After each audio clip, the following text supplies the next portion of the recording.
कथा जिनके, प्रिय संत अनंत सदा तिनके। जिन्हें आपके चरण कमलों में प्रीति नहीं है, वे नित्य ही अत्यंत दीन मलिन उदास और दुखी रहते। बात को ख्याल करके रखिएगा। जिनको श्री हरि के चरणों में मन नहीं लगा, तनिक मात्र भी प्रेम नहीं है, तनिक मात्र भी प्रेम नहीं है, वो देखिएगा अजब टाइप का चेहरा बना के रखते हैं।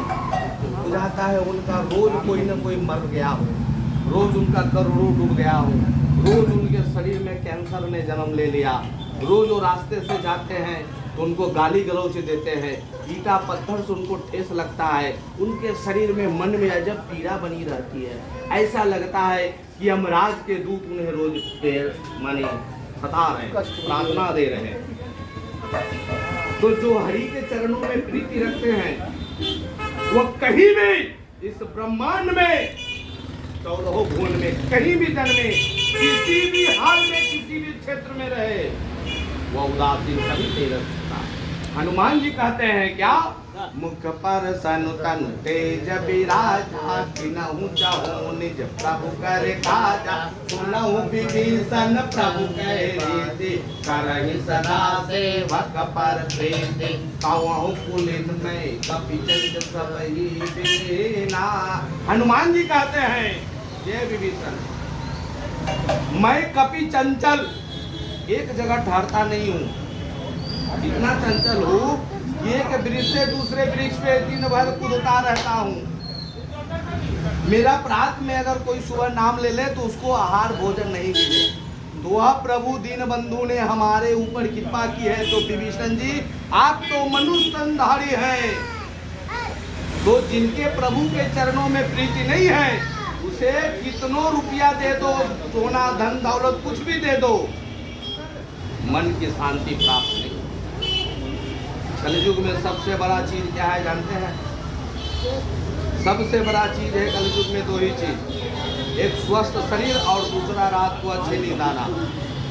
क्योंकि इस युग में दो चीज जल्दी मिलने वाला नहीं है, और ये दो चीज मिलेगा तो इन्हीं के आशीर्वाद से अन्यथा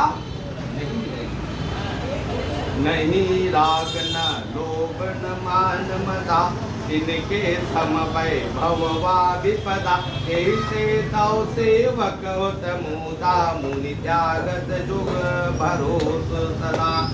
उन्हें न राग आसक्ति है, न लोभ न मान है, न मद है, उनको संपत्ति सुख और विपत्ति दुख समान है। इसी से मुनि लोग योग साधना का भरोसा सदा के लिए त्याग देते हैं और प्रसन्नता के साथ अपने आपके सेवक बन जाते हैं। करी प्रेम निरंतर प्रेम लिए, पद पंकज से मत शुद्ध ही, सम मानी निरादर आदर ही, सब संत सुखी विचरते मई। वे प्रेम पूर्वक नियम लेकर निरंतर शुद्ध हृदय से आपके चरण कमलों का सेवा करते रहते हैं, और निरादर और आदर समान मानकर वे सब संत सुखी होकर पृथ्वी पर विचरते हैं। देखिए ऐसा है, जो साधु सन्यासी संत लोग होते हैं ना, जो शुद्धता के ऊपर रहते हैं, पवित्रता के ऊपर, वे कभी दुखी नहीं होते, क्योंकि उनके मन में कभी दुख व्यापता ही नहीं। वो हर वक्त सुखी रहते हैं, चाहे प्रचंड गर्मी पड़े या प्रचंड ठंडा हो, या प्रचंड बारिश हो, या बसंत ऋतु, कोई भी मौसम हो, उनको कोई लेना देना नहीं है। उनको सिर्फ एक ही चीज है, हरि कीर्तन, हरि नाम, हरि स्मरण, यही सर्वोपरि है। मुनि मानस पंकज भृंग भजे, रघुवीर पहारण धीर यजे, तव नाम जपामि नमामि हरि, औरोग महागद माने हरि। हे मुनियों, कौन रूपी कमल के भ्रमर, हे महान रणधीर एवं अजय श्री रघुवीर, मैं आपको बसता हूँ, आपकी शरण ग्रहण करता हूँ। हे हरि, आपका नाम जपता हूँ और आपको नमस्कार करता हूँ। आप जन्म मरण रूपी रोग को महान औषध और अभिमान के शत्रु हैं। जो भगवान के भक्त होते हैं उन्हें कभी अभिमान नहीं होता, किसी भी चीज का, न ज्ञान का, न शरीर का, न धन का, वैभव, किसी भी क्षेत्र में उनका कोई अभिमान हो ही नहीं सकता। अगर हुआ भी, अगर उनको हुआ भी तो वह क्षण मात्र होता है, फिर प्रभु की कृपा से घट जाती है। सुंदर कांड में भी जब हनुमान जी लंका जलाकर आए और जब प्रभु ने उनसे पूछा तो हनुमान जी उनको अभिमान वचन बोले थे, लेकिन फिर बाद में क्या बोले, कछु नहीं मोरी प्रभुताई, सब आपकी कृपा है भगवान, मेरा कुछ नहीं है। गोन सेल कृपा परमातन प्रणमामि निरंतर श्री रमन रघुनंदन कंद तुंदगन महिपाल बिलोकै दिन जन।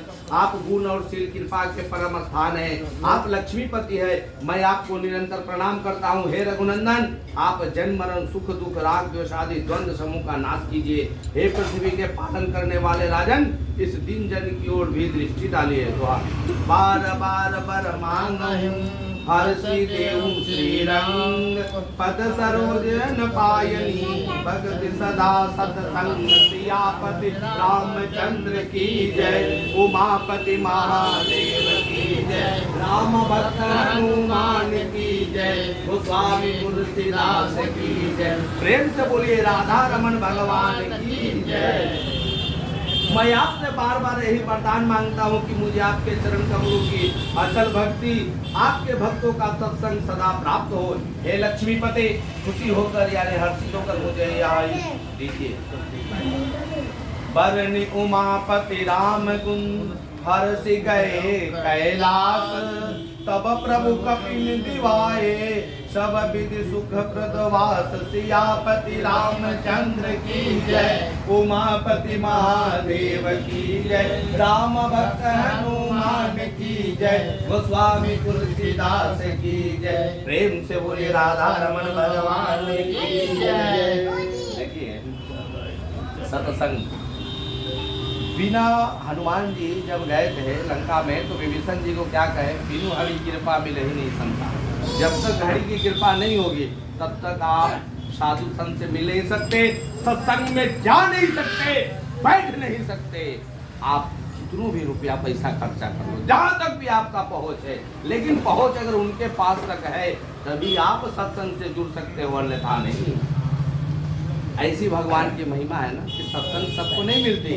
भगवान भोलेनाथ कहते हैं क्या, श्री रामचंद्र जी के गुणों का वर्णन करके उमापति महादेव जी हर्षित यानी खुशी होकर कैलाश को चले गए। तब प्रभु ने वानरों को सब प्रकार से सुख देने वाले डेरे खुलवाए। सुनो खगपति कथा पावनी, त्रिविध ताप भव भय दावनी, महाराज कर शुभ अभिषेका, सुनत लय नर बिरति विवेका। हे गरुड़ जी सुनिए, यह कथा सबको पवित्र करने वाली है। दैहिक दैविक भौतिक तीनों प्रकार के तापों का नाश और जन्म मृत्यु के भय का नाश करने वाली है। महाराज प्रभु श्री रामचंद्र जी के कल्याण में राजा अभिषेक का चरित्र निष्काम भाव से सुनकर मनुष्य वैराग्य और ज्ञान प्राप्त करते हैं। काम नर सुनहि जगावहि, सुख संपत्ति नाना विधि पावहि, सुर दुर्लभ सुख करि जग माहि, अंत काल रघुपति पुर जाहि। और जो मनुष्य सकाम भाव से सुनते हैं और जो गाते हैं वे अनेक प्रकार के सुख और संपत्ति पाते हैं। वे जगत में देव दुर्लभ सुखों को भोग कर अंत काल में श्री रघुनाथ जी के परम धाम को चले जाते हैं। सुनहि विमुक्त विरति अरु बिसहरि लहरि, भक्ति गति संपत्ति नहि, भगपति राम कथा महि बरनि, मंद विलास त्रास दुख हरनि। इसे जो जीवन मुक्त विरक्त और विषय सुनते हैं वे क्रमश भक्ति मुक्ति और नवीन संपत्ति नित्य नए भोग पाते हैं। हे पक्षीराज गरुड़ जी, मैंने अपनी बुद्धि के पहुँच के अनुसार राम कथा वर्णन की है, जो जन्म मरण के भय और दुख को हरने वाली है। देखिए काकभुसुंडी जी को वही काग रूप में राम भक्ति प्राप्त हुआ था। उनको वरदान में मिला कि अगर आप चाहे तो यह शरीर बदल सकते हैं, लेकिन नहीं, उनको वही काला कलोट काग वाला शरीर दिया है, क्योंकि उसी रूप में उनको राम भक्ति प्राप्त हुई थी। तो हमें अगर राम कहने का अगर अवसर मिले तो उससे चूकना नहीं चाहिए, क्योंकि सर्वोत्तम से उत्तम कहा गया है। आपदाम हरतार दातार सर्व संपदाम, लोकाभिराम श्री राम भूयो भूयो नमाम्यहम्। सर्व प्रकार के संपदा को प्रदान करने वाली यह पवित्र नाम है। हरि नाम, हरि कीर्तन, हरि सत्संग। विरति विरत भक्ति दृढ़ करनी, मोहन देखा सुंदर तरणी, नित नव मंगल कौशल पूरी, हर्षित रही लोग सब कोरी। यह वैराग, विवेक और भक्ति के दृढ़ करने वाली है तथा मोह रूपी नदी के पार करने के लिए सुंदर नाव है। अवधपुरी में नित्य नए मंगल उत्सव होते हैं। सभी वर्गों के लोग खुशी होकर यानी हर्षित होकर रहते हैं। देखिए, रामचंद्र जी महाराज 14 वर्ष के लिए वनवास में गए थे ना। भरत जी भी तो वही नियम का पालन कर रहे हैं, लेकिन 14 वर्ष के अंदर में न कोई मरा है और न कोई जन्मा। ये कैसे हो? 14 वर्ष में न कोई मरा है या न कोई जन्मा। रामचंद्र जी जब आए तो जितनी संपदा वो रहते हुए जो थे उससे 10 गुना करके भरत जी दिए थे राम जी को। क्यों? क्योंकि राजा जिस प्रकार से रह रहा है, गाय जो जौ खाती ना, वो जौ जब गोबर से निकलता तो भरत जी उसको बिनवा करके खाते। वैसा ही पूरा अयोध्या का लोग खाते। भोग विलास सब बनता, सब एकदम सत्संग में रहा करते थे। इसलिए कहा जाता है दैहिक दैविक भौतिक तापा राम राज्य काहू नहीं था। जहाँ तक राम जी के राज्य में काल ने प्रवेश किया, दशरथ जी के मृत्यु के बाद फिर कोई अयोध्या में मरा नहीं है ना कोई जन्मा है। ये भी बात है, क्योंकि भक्ति सर्वोपरि है। भरत जी भी रामचंद्र जी के परम भक्ति को प्राप्त किए हैं। हनुमान जी तो भक्त शिरोमणि है ही, लेकिन भरत जी भी प्राप्त किए हैं। बोले सीताराम सीताराम राधे श्याम। नित नई प्रीति राम पद, नित नई प्रीति राम पद पंकज, सबके जिन्हीं नत शिव मुनि अज, मगन बहु प्रकार पहिराए, दे जन दान नाना विधि पाए। श्री रामचंद्र जी के चरण कमलों में जिन्हें श्री शिव जी, मुनिगण और ब्रह्मा जी भी नमस्कार करते हैं। सबको नित्य नवीन प्रीति है। भिक्षुकों को बहुत प्रकार के वस्त्र आभूषण पहनाए गए और ब्राह्मणों ने नाना प्रकार के दान पाए। सकल सुमंगल दायक रघुनायक गुणगान, सादर नहीं तेरा ताई सभा विसर्जन होत है, चलो सुनो सब हो भाई, निज आसन महावीर विराजियो, रामायण कह दिया सुनाई। बोले उमापति महादेव की जय।